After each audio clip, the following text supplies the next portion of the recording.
Imagine your children telling you that the furniture in their bedroom is moving on its own.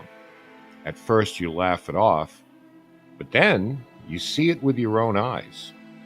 Drawers sliding, chairs tipping, even your daughter being lifted clear off the bed. Now imagine the police arrive and they see the same thing. Over the next 18 months, this would draw in neighbors, police officers, journalists, and even paranormal investigators, each walking away with stories that they can't fully explain. Was it a genuine case of the supernatural, or a clever hoax perpetrated by two children caught in the media spotlight? Let's step inside 284 Green Street to revisit the knocks, the voices, the levitations, and the controversy that made this case unforgettable. This is the true story of the Enfield Poltergeist.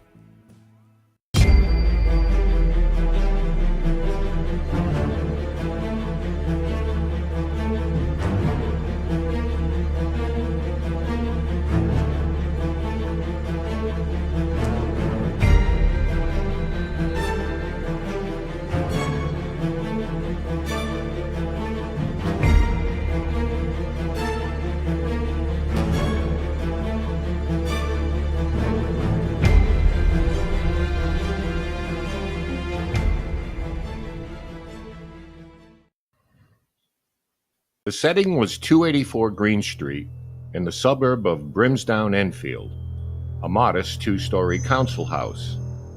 Peggy Hodgson, recently separated from her husband, lived there with her 4 children: Margaret, 13, Janet, 11, Johnny, 10, and Billy, 7. Money was tight and life was far from easy, but until the summer of 1977, the Hodgsons were an ordinary London family. That would change when, one August night, Janet and Margaret complained their beds were shaking. Peggy dismissed it at first as childish imagination, but the disturbances escalated. Knocks from inside the walls, a chest of drawers shifting away from the wall despite Peggy's efforts to push it back. She later described how it felt as though an invisible force resisted her hands. That was the moment Peggy admitted something was deeply wrong. Frightened, she gathered her children and ran to the neighbors, Vic and Peggy Nottingham. The Nottinghams entered the Hodgsons' house themselves and reported hearing unexplained knocks echoing from the walls and ceiling. Not knowing what else to do, they called the police. Constables Carol Heaps arrived.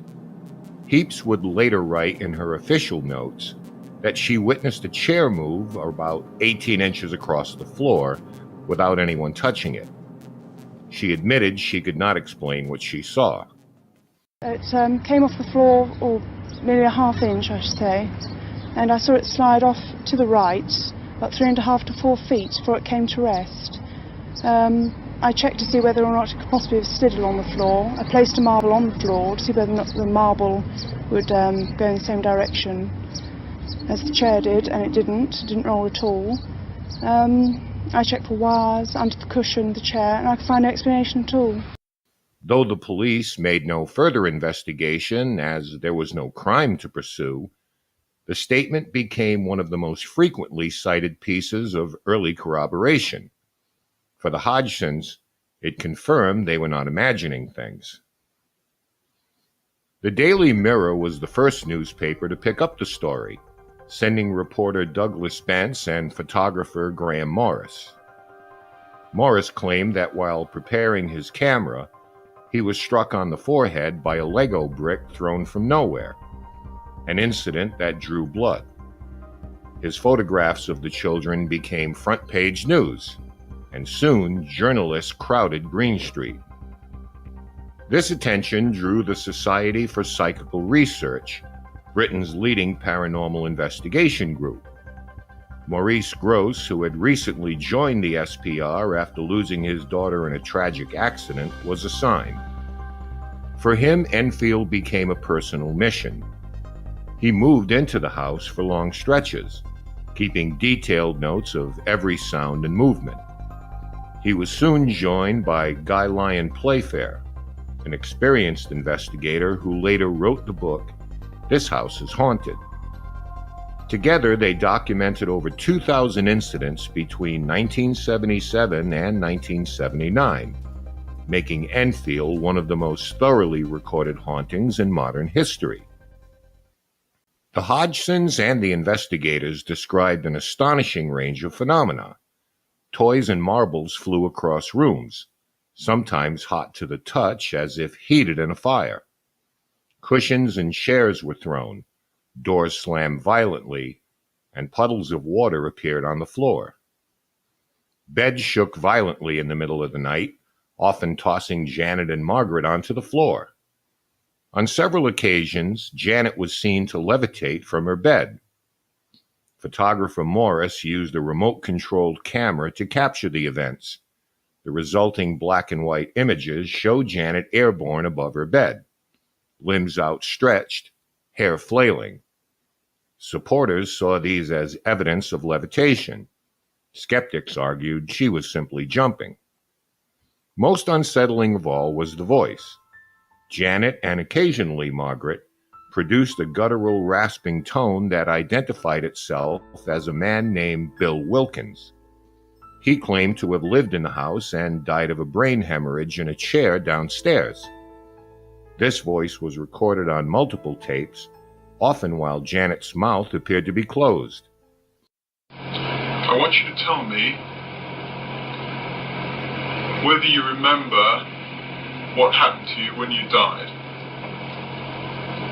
Just before you died and just after you died.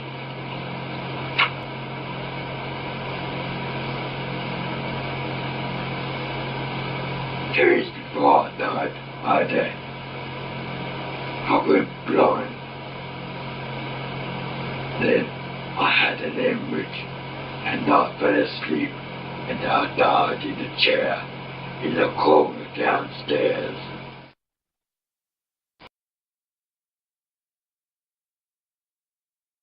Speech therapists later confirmed that producing such a voice without damaging the vocal cords would be difficult, though not impossible.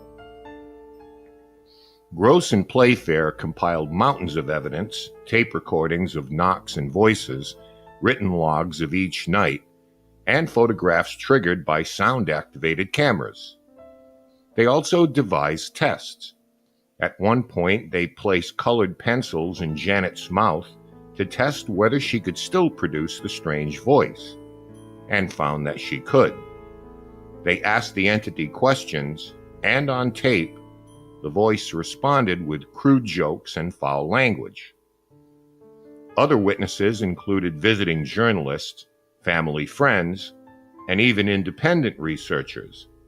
Some left convinced something inexplicable was happening, while others concluded the girls were playing tricks. In all, the Enfield case is unusual not only for the sheer number of reported incidents, but also for the variety of witnesses, from neighbors to police to professional investigators. Criticism came quickly. Anita Gregory, another SPR member, visited the house and later called the case overrated and suspecting exaggeration. John Beloff, a respected parapsychologist, was similarly unconvinced. Magicians like Milbourne Christopher and later Joe Nickel examined the photos and tapes, concluding that many effects could have been faked by mischievous children. For instance, the levitation photos might show Janet simply jumping from her bed. The strange voice could be produced through what's known as false vocal fold vibration, a rare but possible trick of the throat. Even the press began to question the authenticity. Reporters noted moments when Janet seemed to be caught bending spoons or hiding objects, suggesting deliberate pranks. For skeptics, the case was never a haunting, but a mixture of media sensationalism, wishful thinking, and children testing boundaries. No discussion of the Enfield Poltergeist is complete without mentioning Ed and Lorraine Warren, the paranormal investigators made famous by the Amityville case. The Warrens did travel to Enfield in 1978, but their role has often been overstated. Playfair, who alongside Gross led the investigation for the SPR, later recalled that the Warrens simply turned up one day. They were not invited by the SPR, and according to Playfair, they spent only a short time in the house. He described Ed Warren as more of a showman and made it clear that the Warrens were not central investigators in the Enfield case. Despite all this, Lorraine Warren maintained until her death that she believed the haunting was genuine and claimed to have witnessed paranormal events there herself. Ed Warren also referenced the case in later lectures, sometimes implying their involvement was deeper than the SPR records support. Hollywood would later rewrite this history. In The Conjuring 2, released in 2016, the Warrens are depicted as the primary investigators, central to unraveling the mystery of Green Street. In reality, the heavy lifting was done by Gross and Playfair, who spent over a year documenting the case. The Warrens' presence at Enfield was real, but brief. Their legend, however, ensured that their names would forever be tied to the story, whether or not they deserved top billing. In later interviews, Janet admitted that she and Margaret faked some incidents. She once estimated that perhaps 2% of the events were staged, usually when they were pressured by journalists to perform. Yet she maintained that the majority were genuine and terrifying. In a 2016 interview, she said, "It lived off me, off my energy. It was terrifying. I felt used." Even decades later, she insisted the case was real. Playfair, who spent that year with the family, conceded the girls sometimes played tricks, but argued it was impossible to fake everything he witnessed. To him, the hoaxes made sense. Two bored children in the eye of a storm, sometimes exaggerating when nothing happened, but unable to explain away the bulk of the phenomenon.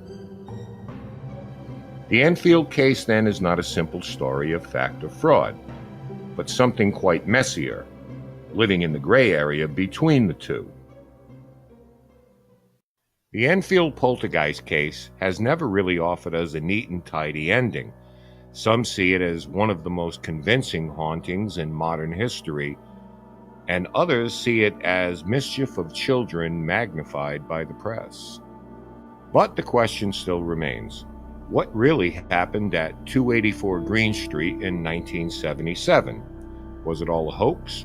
Or did something truly unexplainable unfold in that London home? You can tell me what you think in the comments section.